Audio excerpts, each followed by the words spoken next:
Forza Italia ha festeggiato alla Pinetina, a San Leone, l'ottimo risultato ottenuto in provincia alle elezioni europee. Tanta la gente presente, proveniente anche da fuori provincia, che ha voluto partecipare al momento di festa con una megatorta e brindisi, presente per l'occasione anche l'assessore regionale Roberto Di Mauro. L'onorevole La Rocca Ruvola ha ringraziato gli elettori, ma ha anche voluto precisare che è stata una battaglia elettorale all'insegna di calci che abbiamo incassato da signori, ed essere depennati da un facsimile per mettere il nome di un'altra collega. Non si può fare questo in politica. È stata una campagna all'insegna di calci che abbiamo ricevuto e abbiamo incassato da signori.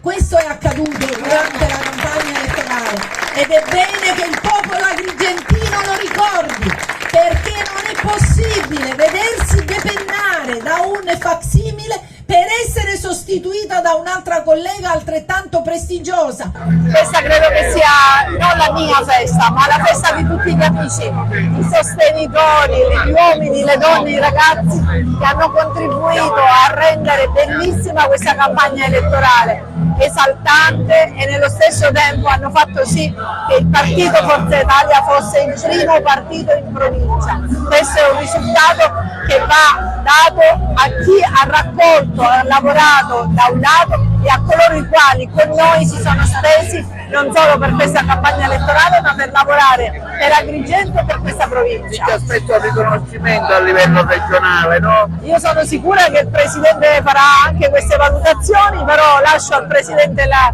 scelta, diciamo, è quello che deve fare. Noi possiamo oggi dire che il popolo delle libertà di Agrigento è tutto qui, ci ha aiutato, abbiamo fatto un risultato eccezionale, il Presidente Berlusconi, il Presidente Schifani lo sa anche diciamo, il nostro coordinatore nazionale Tajani.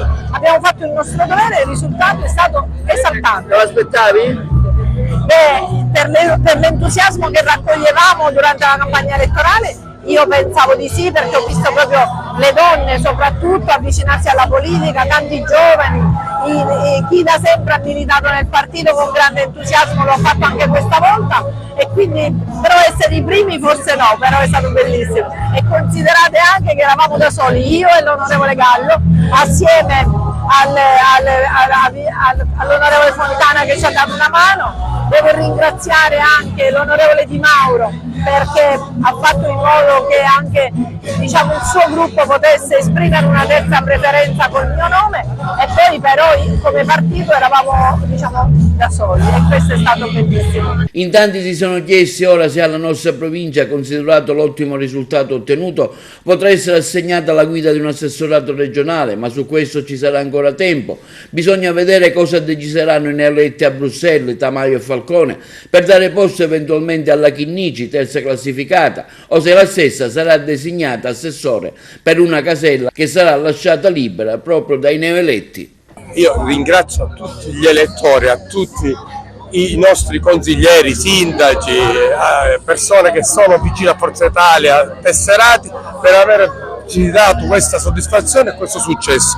Perché il successo non è mio, ma di tutte queste persone che vedete qua di tutti i paesi. Ci tocca l'assessorato ora. Come? Ci tocca l'assessorato. Questa è la volontà del Presidente Schifani, del segretario regionale, dove pensiamo che Agrigento lo dovrebbe avere. Poi siamo qua, la politica ha le sue regole.